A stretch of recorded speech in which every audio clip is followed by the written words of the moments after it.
Welcome to We Don't Have Cookies. I'm your host, Jason Marshall. With me today is comedian, actor, author, professor, and Facebook user, Mike Canestaro. Avid Facebook user. It's great to be back. Yeah, it's nice to have you, man. Yeah, it's nice to see your place here. Well, I don't want to do visuals, right off the bat, but your place is all remodeled, and it's feeling much more comfortable. Not that it wasn't comfortable before. Your cat is here with us. Trusts this room enough to be here with us. So, listening to us. But yeah, Facebook user is... I wish you'd put that first from now on. No, you always put the joke at the end. Put the joke at the end. You keep doing what you're doing. I heard a rumor you might be switching to Google+. Is that true? I'm on Google+. I just don't know it. I mean... I know. I always said it's the sleeper cell of social media. One day they're going to activate, and because everybody has a Google+ account, whether you know it or not. Yeah. You got YouTube or anything like that. That's right. You buy an Android phone, you got a Google+ account. I know. I got Google+. But I did it because I got annoyed with Facebook, and I just started it. But I don't even know who I got on there. I'm like hardly anybody in your circle or whatever it is. Then I thought it would take off, so I wanted to get on it. I thought it would be like, oh, that's going to be next, and my Facebook's going to be like MySpace. Yeah. But no. Because when Facebook started, it was nothing. Yeah. And the reason I went to Facebook was because I was sick of the MySpace bullshit. Yeah. And at the time, you had to have a college account or a college email address to even get on Facebook. Yeah. So it was kind of nice. And then somehow everybody just migrated and to Facebook. Then people our age took over it, so there's no kids on it. Like my kids say Facebook is not cool. They're doing Twitter. Yeah. They do Twitter everything. And Instagram. Yep, Twitter, Instagram, and Snapchat. But they don't. They think Facebook is for old farts. So I like Facebook. At times I get annoyed with it. There's some things that always are changing with Facebook. I think what's going to happen with Facebook is the ads are going to get to the point where it's now going to become more irritating. I heard that they're going to start putting ads in Messenger. The app. Yep, I saw it. What's going to happen is that they're eventually going to put ads in Messenger. I don't know how they're going to do that. Like, hey, you can answer your friend after you watch this video for 15 seconds. That kind of stuff, In 5 seconds, you can skip this ad. I know. And then the thing is, they need to demonstrate exponential growth. So they're growing users, I bet, but they also need to grow ads revenue. And so I noticed that, I play Trivia Crack. That really dates me or something. That's the lamest game. That was hot, 3 years ago? So I play Trivia Crack, and then one way you can beat your friend without using the cheat coins is you just watch a video for 15 seconds. You get another try at something you missed. Yeah. And then I do it. I only play one person now because that's all who plays me. Isn't it weird, some of those games that you play on your phone, and just over time, it just dwindles down? I used to play, I think it's Words with Friends or something. Yeah. Because I love word games. Yeah. There's only 6 people in the entire world playing this game anymore. I want to play Words with Friends with Benefits. That's what I want to play. That sounds like a fun game. That sounds like pretty fun. Yeah. That's what I want. But, I never played Words with Friends, and I'm never on a phone. I'm always playing on a PC. I'm always on Facebook on a PC until just recently I got my kids' iPod handed down to me. Mm-hmm. Do you realize handing down usually goes the other way, right? Yeah. So I have a track phone, but then I didn't have an iPod. So now, whenever I Facebook Live from my garden, which is what I do, and matter of fact, you know what? I'm going to Facebook Live from my garden this weekend, I think. I'm going to pull some potatoes out, and I'm going to do it live stream. I've never Facebook Lived yet. It's pretty cool. If you don't get too wrapped up in all the comments, people might drop you. Someone might say something nasty, and then you start getting irritated. Yeah. So it's nice. The comments rolling in is pretty cool, but it gets distracting. And then what you think is a 5-minute video becomes 14 minutes because you're answering everybody, and you go off on a tangent. And you're just supposed to be pulling potatoes out of the ground, but then you end up going on some tangent. But that's the joy of it, I guess. That's why I'm glad Benny handles all the live stream stuff on his end, because he deals with the chat room and setting up the video. I just sit back and talk. I don't think I could just sit there and pay attention to too many of the comments. It's tough. Live anything is tough. There's no safety net. The science videos have now migrated to live streaming because to be honest with you, I'm kind of a guinea pig for the college because they want to live stream so much other stuff. They want to live stream basketball. But they need to figure out this gizmo called the TriCaster, which lets you switch between screens. And then we've had lots of issues with that. And it kind of ended up, I think, digging us into a hole. But we just kind of are coming out of it, I hope, because we just finally completed one this morning that has no hitches in it whatsoever. All the cameras had audio, everything. But, I mean, you got 3 cameras, and then you got your audio's got to be, they played a fake commercial we did in the middle of it so they can put a file right in the middle, and everything came off without a hitch. But boy, there's a lot of aspects to live streaming that suck, frankly, or at least it's just waiting there lurking for something to go wrong. Whereas if you record something, you can edit it, you can post it whenever you want. You think you want to post it at lunch hour, you post it then, but live, you're live right then. And if the internet goes out, tough shit. You know what I mean? Or your audio kicks out, and you're screwed. Yeah. And shout out to the guys over at Cave Crew Radio. We were just talking this week, me and DK, about TriCast. Yeah, TriCaster. So, yeah. I've never used it before. Looks like the Star Trek Enterprise's deck, like what Captain Kirk used to have to push all the... No, where Lieutenant Uhura sat, that's the TriCaster. She had the first one. Oh. And, they got rid of the ear thing. That ear thing, they didn't need that anymore. But that's in case someone's audio dropped, which happened a lot on the Enterprise. It was Bluetooth, and sometimes the signal just... And they had a webcam on the Enterprise. They had a screen, and you could go watch, whenever. Screen projected webcam. That's right. Right. It's just like live streaming with I don't know what the hell I'm talking about.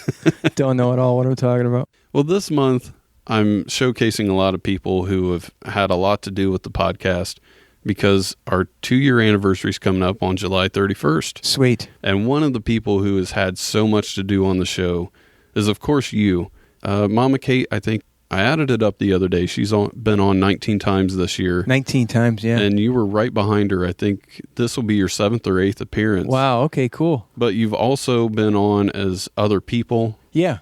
And you've sent in a lot of segments with a lot of variety, because most people, we have segments with them, but you have sent in prank phone calls, you've sent in songs. God, I don't know, man. You sent in a lot of stuff. So I spew out a lot of shit. And some of it, and then the thing is, if 3 people like it, then I'm cool with that, but I mean, God, what did I do? Some of the stuff I sent you, my kid had her permit, and she still does, she works at an ice cream chain. And so I would wait for her to get out of work while she's cleaning up, and I'd bring my recorder, and I think there was one time when I made an ad for something with me screaming. I forgot what it was. It was a commercial for... I got it on the computer. I haven't released it yet because I've been holding on for it. Yeah. Because I really like it, and I want to make sure I put it in an episode where it really goes together. I was really legit just going stir crazy, sitting in a car in the dark outside ice cream place. I look like a pedophile, for crying out loud. But I got to wait for my daughter to get out of work. I don't want her hanging around, Yeah. I think just when she got her license, I was so glad that I didn't have to hang out outside a place which employs teenagers at an ice cream place. I'm just waiting to just get handcuffed at that place, outside there. I think it was for an Asian travel guide. Yeah. That's what it was. It was something to do with Yan Can Cook kind of guy. Yeah. Like, you see this? I used to do an impression of him, like, you see, I search a perfect shrimp noodle. You see this shrimping bay behind me where they harvest the shrimps? Of course not, because just podcast, And so people liked it when I did it live, and then, it was just something I did. I kind of did a few impressions because that's what comics who are in their careers spiraling downward in their 40s do. I'm like Kevin Pollak of local comedy. But I remember doing that in my car. I did like 2 takes, and I'm like, I got to send them that one. And the reverse phone calls are just people annoying me because I have a landline, and I have another one for you too. I didn't send it to you yet. I just did it. They'll call it like 6:30. It will be eating dinner, and if we're not right in the middle of any dinner, we're just like getting done, then I will go grab my recorder and try to turn it on in time, put it on speakerphone, and then I'll just be somebody who is just their nightmarish person on the other end. Not mean, just aloof, like Betty Sue. Oh, God bless you. God love you for calling. Will you pray with me? And then I got to get to Philip T. Tibbs. He's going to be like, hello. Yep. No, I just watched the cows. And then there's going to be, my kid has a keyboard that makes farm animal noises. And, shut up, Bessie. What would you say again? I'll give him the message. It's a, I have cat, horse. Oh, the horse is getting away. So I just got to get the recorder next to the keyboard, and that right phone call's got to come at the right time. I need to do that. I have somebody who calls me every day at 8 a.m. Yeah. Every day. Yeah, and it's I usually get like 8:05. It happened this morning, actually. Yeah. Yeah, what a bitch. But, I don't feel that funny at that time of day. I don't feel funny at 8 o'clock in the morning. Yeah. I feel funny after I've drank like 3 beers at 6 o'clock in the afternoon. That's when I feel really funny. So then I want to be Philip T. Tibbs, Damn it. Hold on, let me scratch it down on a notepad then. So, and I've been Betty Sue several times. A lady prayed with me. Really? Yeah. That's awesome. It's in one of the ones I sent. It was religious. We haven't released that one yet. That's okay. I just screwed them all up. Screwed everything up. I just did a little teaser maybe. Yeah, there you go. Yeah. We've been doing that a lot lately. Yeah, and then I read from my book, Not for Children's Stories. I read some things with silly music in the background, so. I'm glad you brought that up. I would like to get a few more. Yeah, they're all longer. That's cool because I do a radio show now, and I need longer things in the middle. Before I was trying to keep everything kind of short, and now it's like, no, there's times where I really need to stretch. I want to write a short story about Pierre, the avant-garde sandwich artist. He just works at a sandwich shop, but then sub gets sprinkled with urine or something. It's not edible in any way. It just got like pig's blood on it or something. He just really thinks he's a sandwich artist. Speaking of artists, that leads perfectly into the next thing I wanted to talk to you about. Okay. And that was a guest that you introduced me to for the show, not in person. Yep. But I'd never heard of this person until I talked to you, and that was Mission Man. Mission Man, yeah. I've never really spoke much with Mission Man, but I've done open mics where he was after or before me. Yeah. And I used to do these open mics near Wright State. It's at One-Eyed Jax's. It was a 8 until 2 in the morning open mic on a Sunday night. And I would go run the show at Wiley's, and then I would pop over there because apparently I was like some sort of crack addict that couldn't get enough stage time. And then what would happen is I would really only do 5 minutes in between bands. And I would be really glad when it would be someone like Mission Man because he didn't have much equipment. Or a guy with an acoustic guitar. He could just walk up on stage. Mm-hmm. But then if I was going and doing 5 minutes before a full band, they'd be like loading drum kits in the back. Well, actually, Jay would have the drum kit. So that they'd be loading their amps and be taking amps off. So I'd be standing there while people behind me were like moving equipment. And then I wouldn't get to stand on the stage. I'd have to stand on the floor. How did that go? That had to be... Not always good. Yeah. Not always good. About half and half. It goes about how Cat's Lounge does. Like a quarter of the time goes wonderful, and you just be like, wow, I can't believe that went so well. And then about half the time, somewhere in the middle, and then a quarter of the time, like, terrible. You drive home wanting to punch your dick. Even though it doesn't have anything to do with comedy. Well, it has tons to do with comedy. You got to at least have 3 jokes about that. But yeah, it would go okay, sometimes, and it was what it was. It was a little stop on the way home. That's where, I got to perform with Mission Man or before or after Mission Man. And he remembered you because he brought that up when we were doing the show. Well, to be honest with you, he was the only rapper.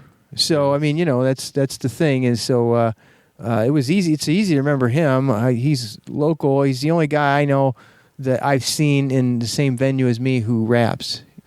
So I haven't gotten to meet more. I would love to, but... He also challenged you to a game of softball. Softball? Oh, yeah. I don't remember why. Because playing a little basketball. Yeah. I think I made a comment or something. I said, playing a little softball.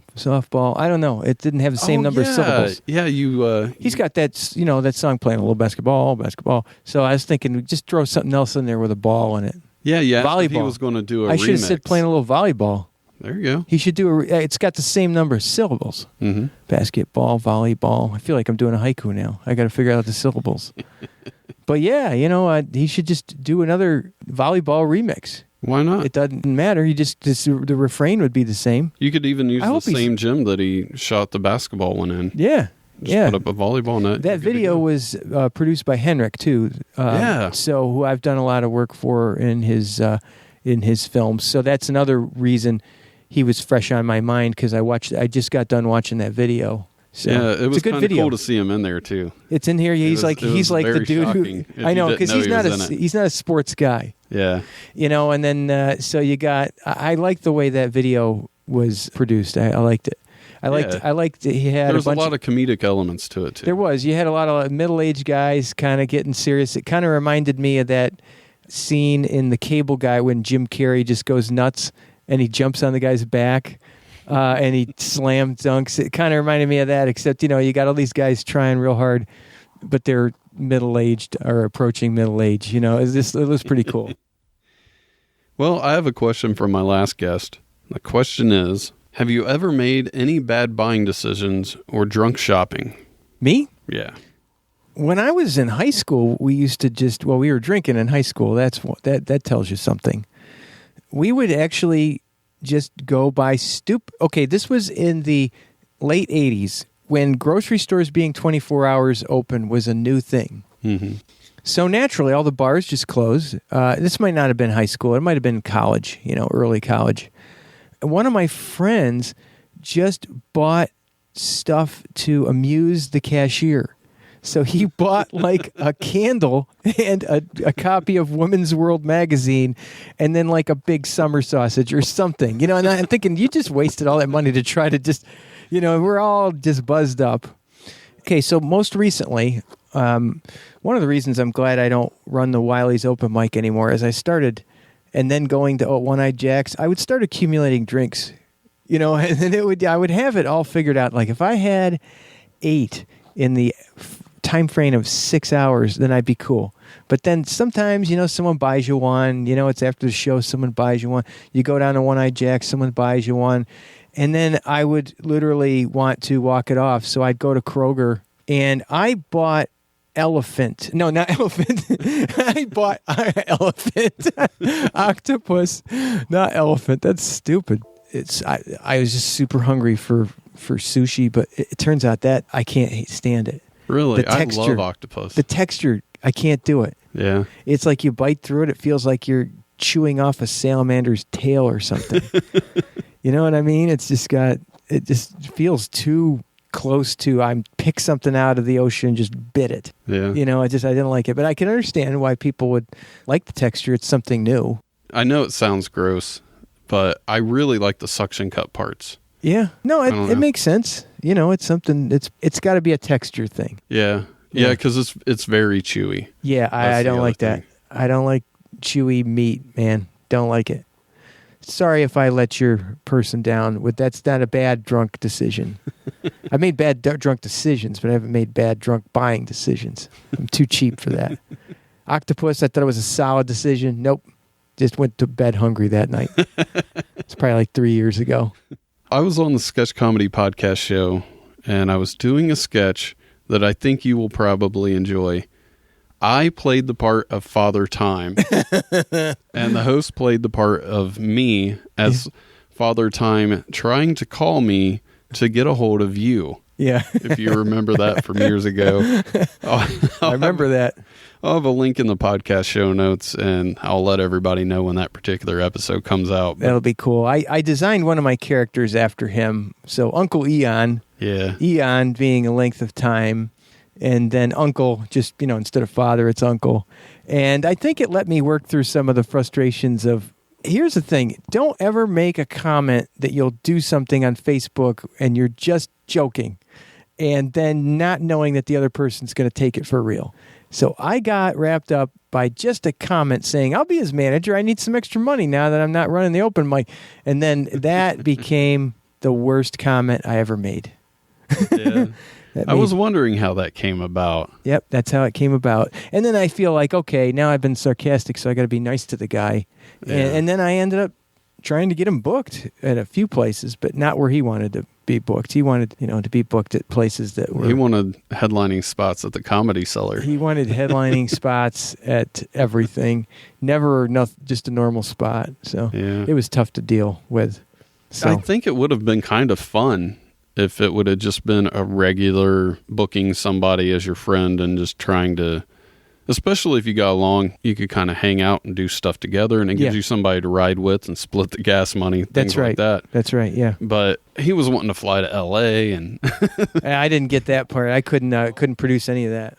There's a reality TV show. There was Last Comic Standing. They always get somebody who sucks, and he's an open micer, just to weed them out so that there's a first round that means something. Mm-hmm. And so they usually find some open mic guy. So if Last Comic Standing came to someone like him, it would be for a purpose. You know what I'm saying? Yeah. So it's just, the first rounds of those competitions. He would be good on that. I think at least serve his that purpose. section would air on TV. I think it would. I would like to watch a season with him all the way through. To be honest with you, I think you could make a good documentary about the guy. Mm-hmm. About how he's not, I feel like I'm old, but he's not your typical run-of-the-mill kind of comic that, the type of comics you see coming out now is like some male in their 20s. I don't feel like connected to that even, no one passes me the weed after the shows. I don't want to kill myself. I wake up every morning like, hey, I'll go work in my garden. I don't want to kill myself. So I don't really feel in touch with these newer comics that coming out in their 20s.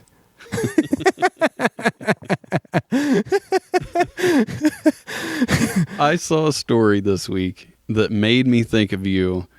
It was a woman on her bicycle in Canada. Yeah. I want to ask if you've ever went this far. I highly doubt it. Mm-hmm. But maybe you have. I've asked a few questions on the show, and I've got some shocking answers lately. Okay, yeah.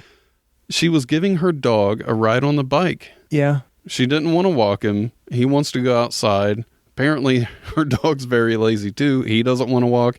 She doesn't want to walk him, but he loves going on bike rides. Yeah. So he just sits in her lap, and it's a husky. Okay, it's not now some what small wiener dog. I've seen little tiny toy dogs, little toy poodle in baskets. I see that a lot, but I have never seen a dog sitting on nobody's lap. And I don't, I have a cat. That ain't happening. The cat's just going to jump out. But no, I have never. Me on my bike is my time, and I don't want to share it with no dog. But that's interesting, and I could see it happening, but I don't, especially in Canada. Well, the dog's damn near as big as her. It's very bizarre. If it's a husky, I got to say that is... I suppose if it gets cold up there, it's kind of protection from the wind. Yeah. Keep your front warm. And I tell you, riding a bike in the cold, I do it. I commute to work in the cold. Your front gets cold. Yeah. I've frozen 5 extremities. I would say it would have to take at least 1 or 2 tries before you got the balance right, wouldn't it? It's going to have to be something like, and I don't know how she pedals. Yeah. I don't know how. We need video of this. We need video. I mean, I guess that's kind of not the purpose of a podcast until you get your webcam. Yeah. Which everybody has been asking for. If you want me to get a webcam, go to wedon'thavecookies.com, scroll to the bottom of that page, hit the donate button, send me a few bucks, I'll buy a webcam. There you go. Yeah. It doesn't cost that much. Yeah, they're pretty cheap. I've never wanted to buy one, and then in the last month, that's all people have been telling me I need to do. So, like, put a little corner there where your face is while you're in there, like those guys just demonstrating video games, and you see them playing, and you see their little corner there. I don't know. I don't even know how to do that. Well, we're going to take a break real quick, but I'm glad you brought up video games, because if you're into video games, we have a new sponsor. It's BossBox. They send you a little package every month. It's like one of the box deals that everybody's doing now. And it's full of video game stuff. They have energy drinks in there, all kinds of things. You can check them out over at bossbox.com. And when you go to checkout, just enter the code WDHC and you get 10% off.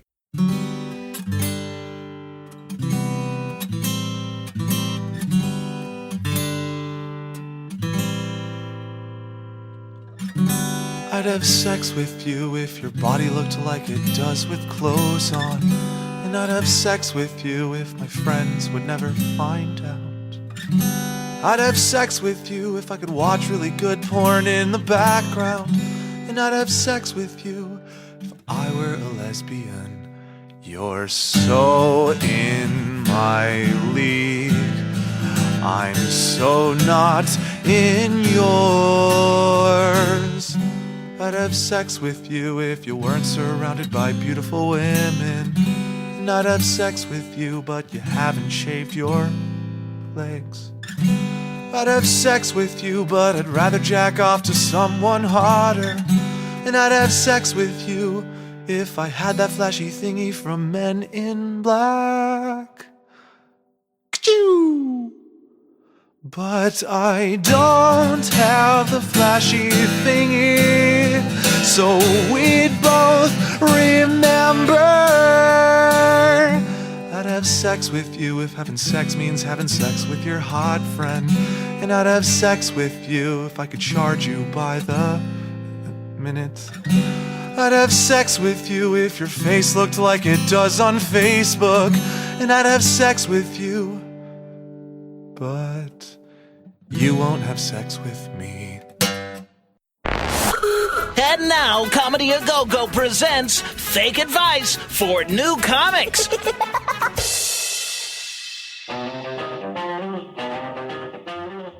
At every open mic you perform at, the first few bits should be making fun of the host. Want to contact the show?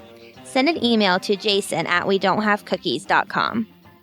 You can also call 929-266-9342 and leave a voicemail. All that contact info will be in the show notes. And I also want to encourage everybody to check out the Comedy A Go-Go podcast. I was a guest this week, had a lot of fun. I'll have a link to that in the show notes. And Dave Nelson will be on later in the week, so that'll be fun.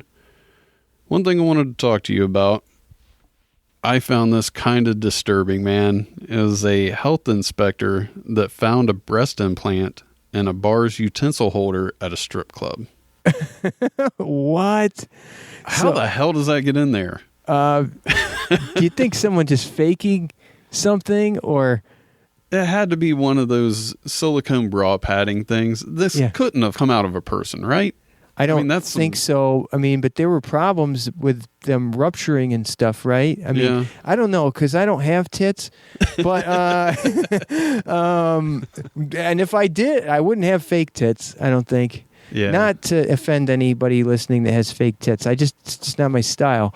But I know that there was like problems with the silicone ones, and that's big time problem. Now there's saline and stuff. That must have been a joke. What would you be doing with that for it to end up there? I mean, are you just like throwing at people at the bar? I don't know. The bartender just got sick of it and said, "You know what? I'm keeping this, and you can get it back at the end of the night." That's it. It's like bartending. Bartending is like, yeah. But, okay, so they weren't real breast implants, like under the skin kind of thing. Just like they made it out like that. Yeah, that's what it was. It might have just been the puffy things. It has to be something else, right? No, I could see that happening in a bar, actually. You know, if they were just the poofy things that go in your bra. I ride my bike to work a lot, and I saw a lot of stuff after the river goes. I ride right by the river, the Mad River.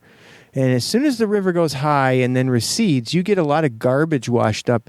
And I found a poofy bra that washed up. It was a big poofy Fredericks of Hollywood padded kind of poofy bra with support pads in it.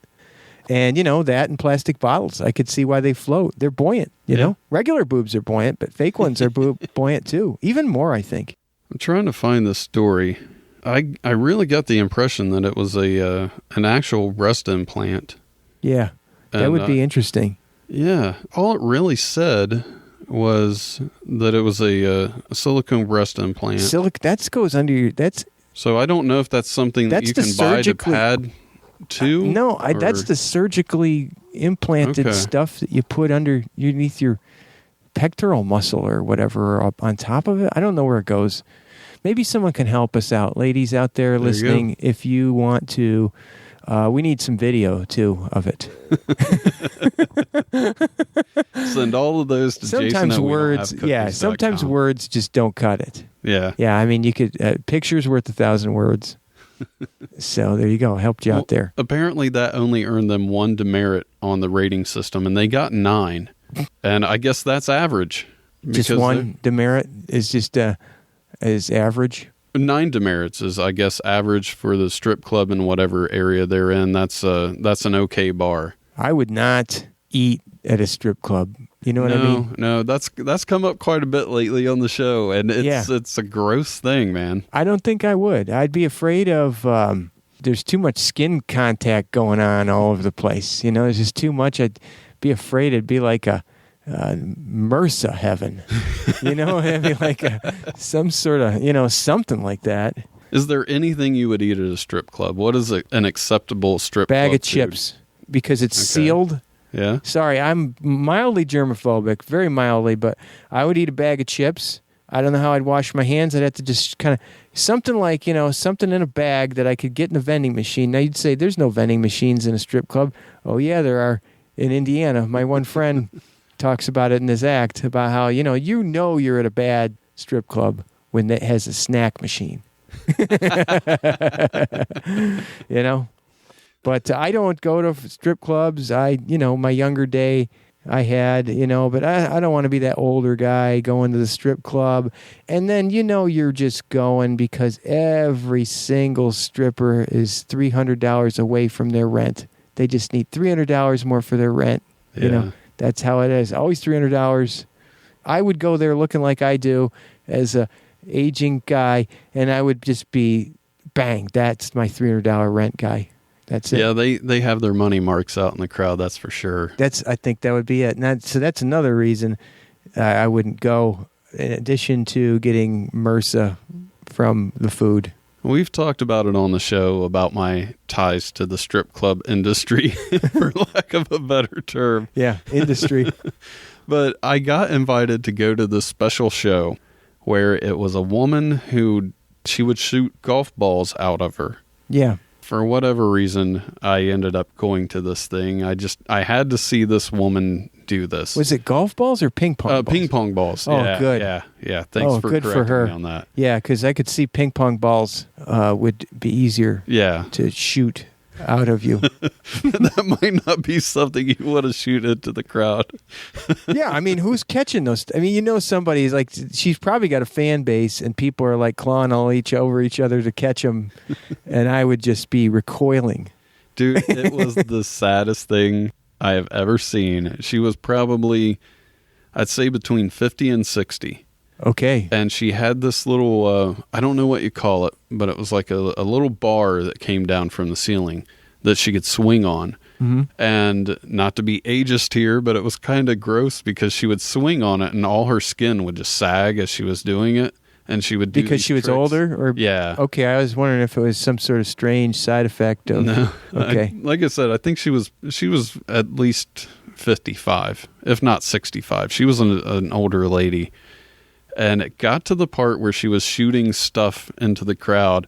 Apparently, it wasn't just ping pong balls. They brought out a little baby pool, and she would squat in it and absorb some water and then spray it out. I would think that's what people will want. Yeah. Well, I think you need something behind it to force out the...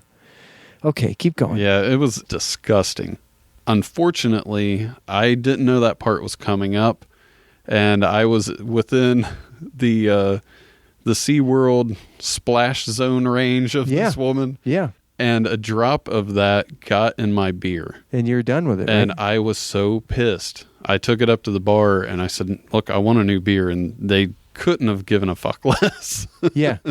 But it was the most hell yeah, I was done with that beer. It was so gross, man. When I was in college, I went to see a stripper by the name of Busty Hart. Mm-hmm. She had the biggest... I mean, they were natural. I think they were natural. She was like... I wouldn't do justice to say what size she was, but she would literally get a football helmet and hold him in between, hold it in between her boobs, So I was in Buffalo, and she'd get a Buffalo Bills helmet and do that. And then, you could go and you could buy $20. For $20, you get a Polaroid of her and you. And you have several different poses. You could have her sitting by your lap or whatever. But the other pose that she did was that she would just place her breasts right on top of your head. And so I have a Polaroid. I don't really... my kids probably won't listen to this, but I have a Polaroid of her with her boobs on my head, and my head's in her lap, and you could barely, at first you don't even see that my head's there. You just see my eye kind of like with this maniacal looking stare and my tongue sticking out a little bit, and then you're just like, there's a guy down there, and it says, hey Mike, I told her I was a student, and so I like cramming with you, that was the cliche thing she wrote with the Sharpie. But there was a line of like, say 50 dudes, maybe 25. I had to wait in line. Now if you 20 times 25, she's making good bucks on those pictures. And then her act was really just a big, and I had a poster of her, but I started dating my wife and I had to take it down out of my room. So I kept it up for a little while, but then she's like, you got to get rid of this thing. To be honest with you, my friends in college would want to go all the time, and we were right next to Canada where you could go. There was different rules, but I know this is going to sound stupid, but I never really enjoyed it. I mean, I really never did. I felt like I was being hustled. Well, you're being hustled. Yeah. I don't like feeling like I'm getting hustled. I don't like the fakeness of it. I don't know what motivates guys to do that. It seems so disingenuous. I just don't like it. That's why I don't like porn either. So I'm just a unicorn, I guess, of a male.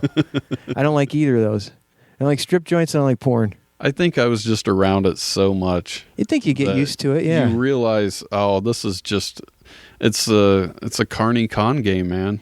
It's all it really is, except for using nudity and sexuality to and that sells. I mean, but don't get me wrong, I'm not against other people and what they want to do. If that's what you like and it gives you enjoyment, then heck, both parties seem to benefit. Yeah. So I'm cool with it until ping pong squirt gets in your beer. Then it's all over. I will tell you, they throw the best parties. Yeah. If you ever go to a stripper's house and she's throwing a party, you're going to have a hell of a time. Yeah, what's that like afterwards? Oh, man, it's so cool because you go there and they have everything in the world. Like, they have really nice stereos. Yeah. All these light systems at their house that the guy at the club sets up for them. It's it's a lot of fun. Yeah, I would imagine so. I mean, and I kind of feel for them in some ways because they probably get, just like anything, it's probably 75% tolerable and 25% serious bullshit.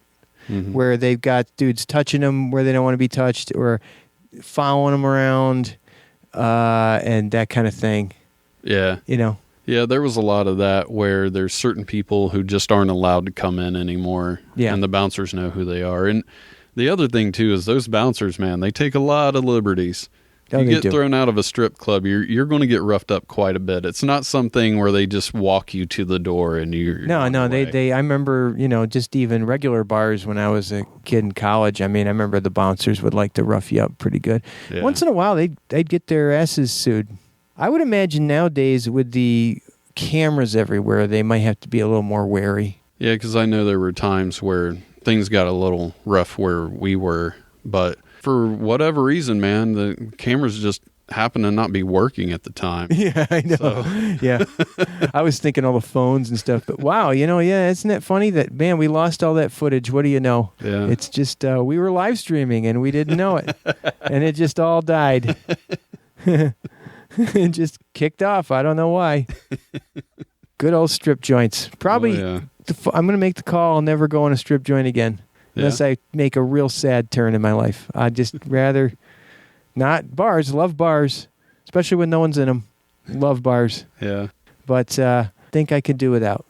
Yeah. Unless someone really wants to go, and it's my good friend, they really want to go, then I could be, So laying that out there as a challenge to all your listeners, just to see if they could. No, I'm just kidding. It's really just a cry for help. Please revive my male sex drive. Okay, never mind.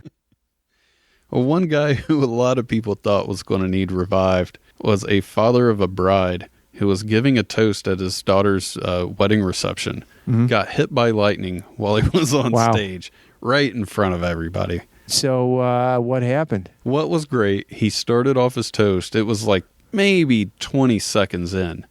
He looks over at his daughter's husband and says, "You are one lucky guy." Lightning hits, it goes right up the cord of the microphone and just shoots out of his hand. Did he make it? Yeah. He made it. So then, okay, all right. And seemed to be, I mean, you just got lit up, but for the most part, perfectly fine. He remembers just standing there and seeing this stuff just shooting out of his hand. Yeah. And everybody in the crowd, of course, were shocked and about to faint, because you see that, you just assume that guy's going to die right in front of me. When I do comedy, I do a bit about like Lightning Awareness Week. Mm-hmm. Doesn't lightning have its own fucking awareness when it slices through the atmosphere and it makes the layers clap together so loud you can hear it from miles away? Mm-hmm. No, what we need is a cartoon lion on TV to tell us what to do.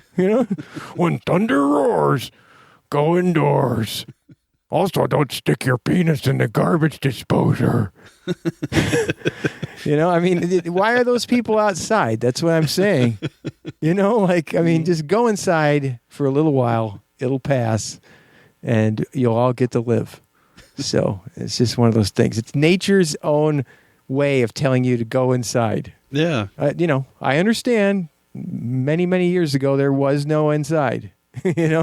Now there is. Mm-hmm. I have a friend who has been struck by lightning 3 times. No shit. Yeah, I used to race bicycles, and this guy, he claims that he was struck by lightning 3 times. Now, apparently, some people, I guess, are lightning likes them more than other people. I don't get it. I just thought, and I guess we are the right kind of shape to just attract light. You ever seen the experiment where you touch the orb and the electric current will jump to your fingers and your hair stands on end? Well, we're shaped just like that orb. We got a big old circle on the end of a stick. You know what I mean? We're just ready for... But I don't understand 3 times. Like, let's say I get struck by lightning once. Okay, that's just bad luck, right? Mm-hmm. You get struck by lightning twice, then you're really just feeling like, oh, well, the first time was just bad luck. I used up my chance and I got hit second. Third time, every time I see a cloud, I'm like hiding in the dryer in the basement. That's where I'm going until the cloud is gone. I don't even care if it's got no dark in it. It's just poofy looking cirrus cloud. I'm getting indoors. Isn't there a movie, I think it was with John Goodman and Great Outdoors. I might be wrong. It might have been something else with Bill Murray. It was one of those 2 guys. Caddyshack was the guy who's got the... Caddyshack had a great lightning scene when the guy's playing golf and he just hit his ball in the hole. Somehow he conquered the course and then he gets hit by lightning. And that's why golfers, you got a lightning rod at the end of your, hands. Yeah. Farmers get hit a lot too. They're on top of a tractor that's pretty tall. How old are your kids? My kids are 14 and 17 and they've never been struck by lightning. That's good. Because they don't go outside enough. I got some stories about 11-year-olds. Okay. Well, I had one of them twice. One, it's not so much funny as I just thought it was kind of interesting. This kid was going fishing, throws his line in the water, catches a purse. Turns out this purse has been missing for 25 years. Some lady thought it was stolen off a boat. Yeah. And she was talking about what a great time capsule it was because it has all her old pictures in it and all kinds of shit that you wouldn't save for 25 years normally. You might the pictures, but your old credit cards and places from stores that aren't around anymore and coupons and shit like that with burgers that don't exist. So the 11-year-old, being that 11's a good age, by the way, you're a good person at 11. Yeah, they're still honest for the most part. You're still a pretty straight shooter.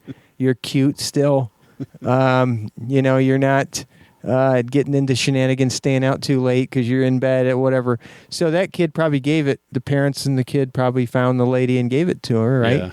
Yeah, that's a good story. But I'm thinking the first thing I'm thinking is it was attached to a dead body. There is what I was thinking. I'm glad your story was such a nice ending. It was stolen. They just didn't get the body that's stolen. Yeah, sure. Yeah, it's like one of these thieves that would come up on one of your stories. Well, then he choked himself when he floated down the river, and then he asphyxiated himself by falling on a stick and hanging himself on the purse strap. That's how more of your stories. You need more. These are nice happy ending stories. I like them. Well, here's one that I don't know who's to blame here, but it was an 11-year-old who was pulled over in Texas for speeding. Okay, you just shot my 11-year-old theory just to hell now. Well, I really think that she was doing the right thing. Okay. Well, besides speeding, she was doing 45 and a 35. What had happened was she was at her aunt's house. Her aunt didn't want to take her home.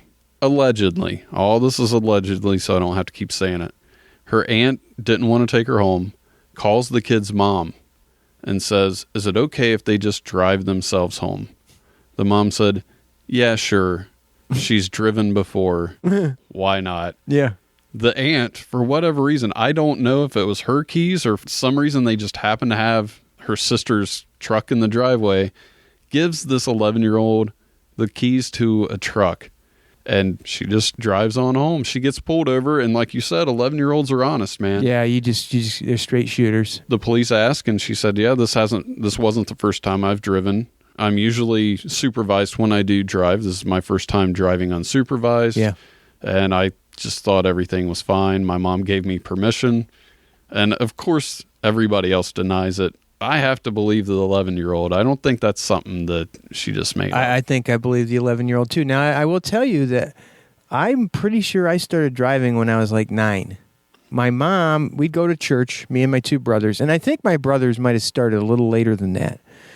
Now, the first thing she would do is she'd put me on her lap and I just used the steering wheel, but she wanted me to drive just to learn how to drive, and I lived in a rural area, and the last 1.2 miles of this road that I lived on, you don't really see any cops ever, and you used to see a lot less cars then. So we'd be going, there'd be a lot of curves, and she'd have her hands at first on the wheel to see. But then eventually that evolved to the point where I was driving way ahead of time. I might have been driving at 11 and been fully capable of doing that.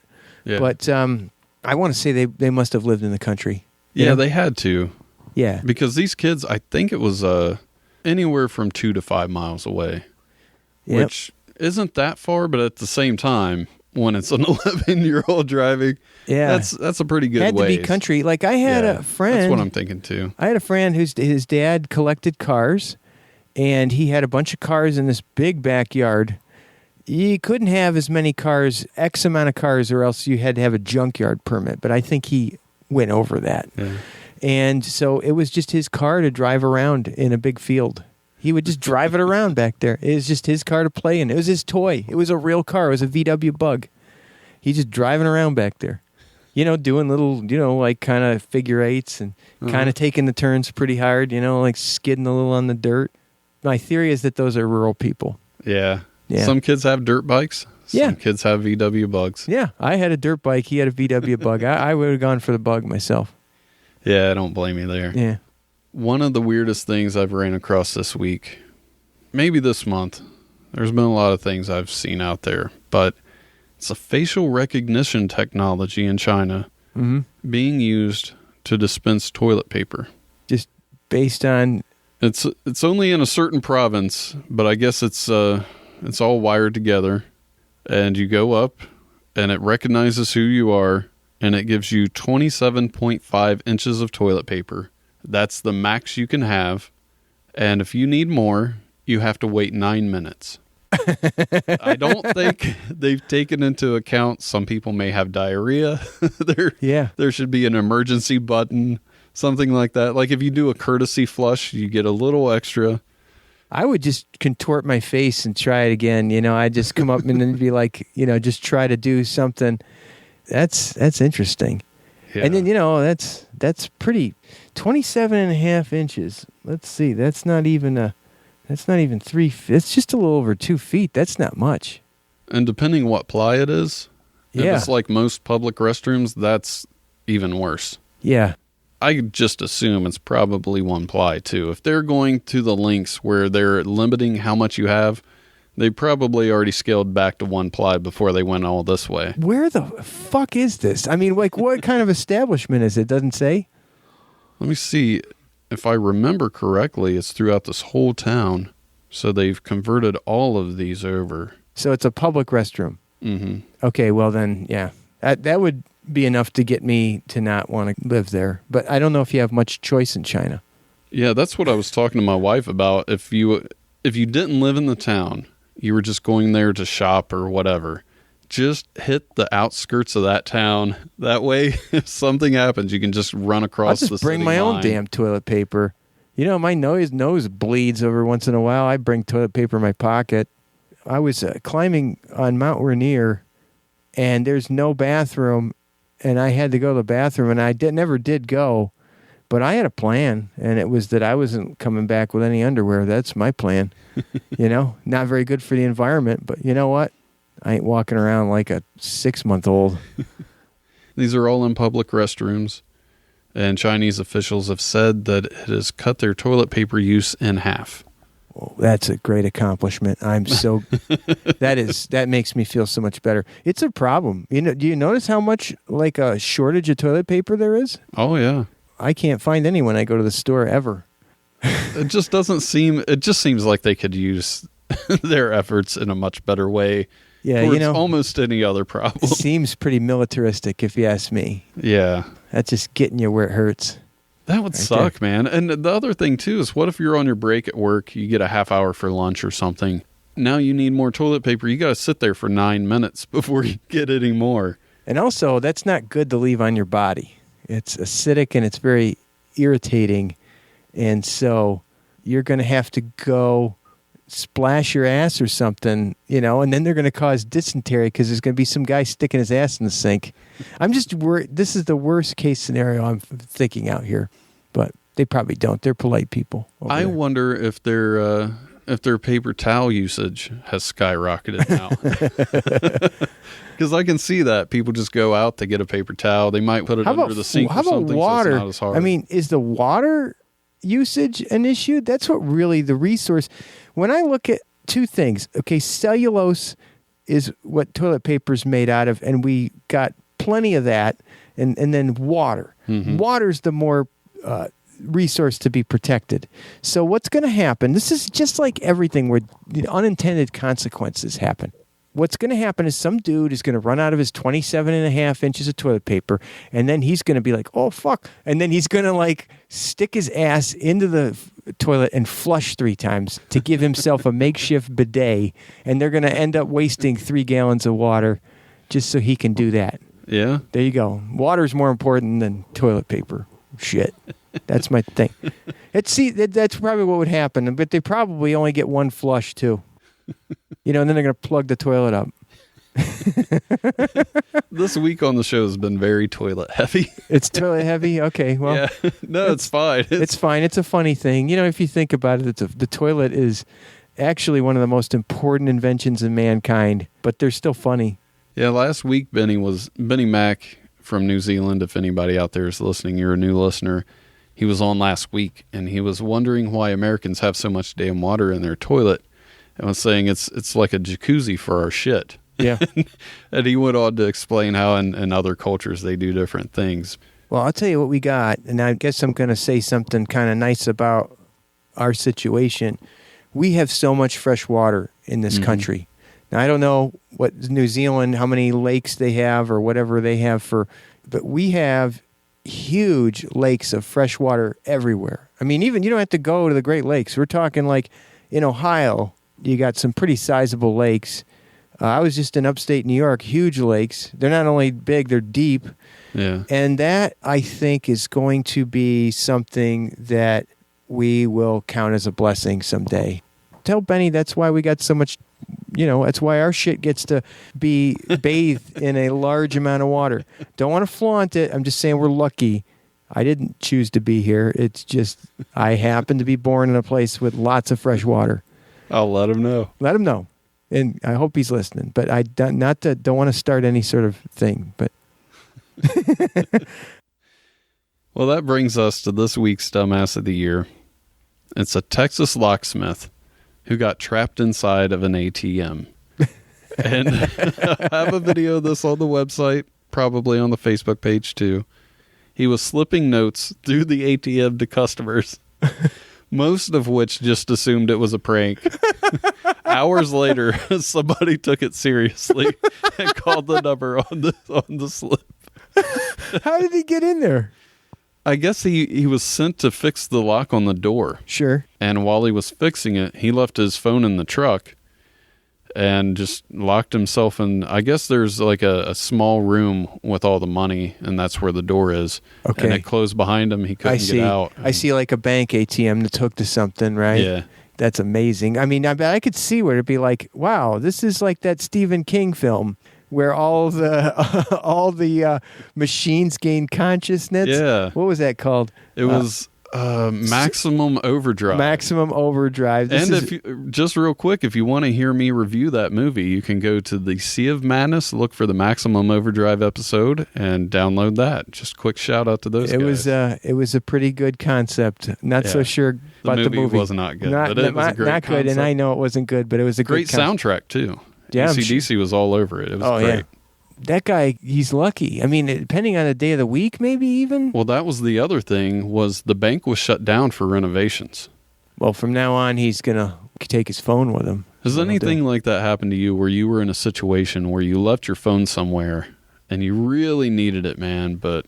My phone never goes hardly anywhere. I'm so phoneless. It's in the car right now, my phone is. I mean, it's not even a phone, it's a track phone, you know? Mm-hmm.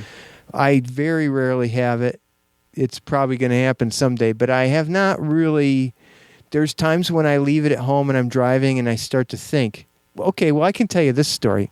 I didn't have a phone way after people had a phone. But what got me to get a phone was one day I was driving down 35. It was like I had to teach a lab at 9 o'clock.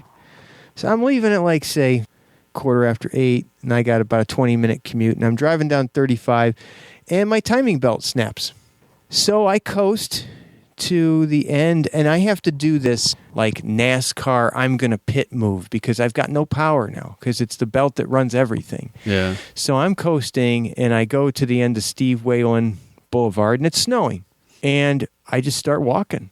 This is maybe around the year 2000, a little bit after. I mean, everybody's got a phone. This might be like, 2005, something like that. 2006, 2007. I start walking to campus, and I'm like, I'll just have to get a payphone, take some quarters. There's no damn payphones in 2007. Yeah. So, and I go to one. It's like I'll walk all the way to the Oregon district. I finally find a phone. It ain't working. I walk to the bus station where finally, and I've walked like 3 miles now, and I'm getting a deposited layer of snow on my front because it's blowing from the west, and I'm walking west. So I finally call and I say, don't let the students leave. It's like 9:15 now. I'm like, I've been walking. I show up with a big, huge coat of snow all over my front, walk right in the building. People think it's funny. And after that, I bought a phone because that'll do it. I should have just called, and I could have had AAA and had them just tow it. I had to call a tow truck later. Wow. It was a mess. And that was like 10 years after everybody had a phone. I sometimes get nervous if I drive to work without the phone and waiting for round 2 of that. Because I tell you, you walk 5 miles in the snow. That'll do it. That'll do it to you. Well, do you got anything you want to plug before we go? I do want to say that I've been doing a lot of these science videos where I try to incorporate humor. It's called Science with Mike. They were on Facebook under the Sinclair page of my employer, but now I have a YouTube channel. It's just a few YouTube Science with Mike. You'll see my page come up. I got like 25 videos. They're intended to be edutainment. So on YouTube for science, you have stuff where it's really, really highfalutin and explains everything, but they don't blow anything up. And then you got stuff on YouTube where you got this guy to show you how to make stuff that'll blow up, but doesn't tell you any of the science. And that's probably a problem because that's how you're going to blow your hand off if you don't understand. So we're trying to shoot the middle and make it funny, but also teach. So I got a bunch of videos there. And then this is actually really kind of new. I've been approached by Think TV, the PBS station in town, and they're going to stream our videos as well. So if you're watching PBS in the local area here, you might see a 30-second spot of me talking about the new website with the streaming, and it's called STEM World. It's meant for kids because that's our future. We're trying to get people into that. But, you try to hook them with some games. There's games up there. There's interactive things they could do, and then there's videos. One of the 4 layers of videos will be the Science with Mike videos. So I'm thinking that's kind of cool. But, I like telling jokes, and I have to do this squeaky clean dad humor. You know what I mean? Yeah. I have to be like, so it's You're a little, the Danny Tanner of science. It's like, I so badly want You to. just want your Bob Saget to get out, though. Yeah, you ever see Bob Saget? Oh, yeah. That one where he had the filthy set? You ever see that? Are you talking about the Aristocrats movie, or are you talking about I'm talking about Bob Saget went back to doing stand-up, and he was just filthy. Oh, he was actually filthy before the Full House stuff. Well, there you go. And so the thing is, I'm doing family humor, and I so badly want to drop some F-bombs. Like, I want to do just this thing like you remember the Green Mile, the movie The Green Mile with John Coffey? The next time I do a set, I'll have 2 shows in August. I'm doing my Cat's Lounge show, and then I have a show in Miamisburg at a movie theater with 2 of my friends. I just so badly want to do something that's a little blue, and I'll be just like John Coffey with those gnats coming out of my mouth, like, it's just because you just got to let it out, don't you? I mean, even today, just saying fuck a couple times has been so therapeutic for me. Oh, yeah. But I'm really happy. I'm a big PBS fan ever since I was a kid. And just knowing that I'm going to be working with them is just it just feels like a dream. So I'm really fired up about that. Yeah, that's pretty cool, man. Yeah. I mean, congratulations on that. That's awesome. Thanks. Well, some of the videos I screwed up in a few times. Like I'll say something backwards and I'll have to say something after. I got to do some filming with them, I think, to do a little polishing. So we do something in front of a green screen and say, this video's about this. And then, okay, that was that video. That kind of little bit of stuff. Mm-hmm. But I did the promos already, and they're going to be airing in a week or 2. And that's part of that deal. Well, guys, that's it for us. Thanks for downloading the show. If you want to get a hold of me, send an email to jason@wedon'thavecookies.com, or you can leave a voicemail if you call 929-266-9342. I'll talk to you guys Thursday. Fuck.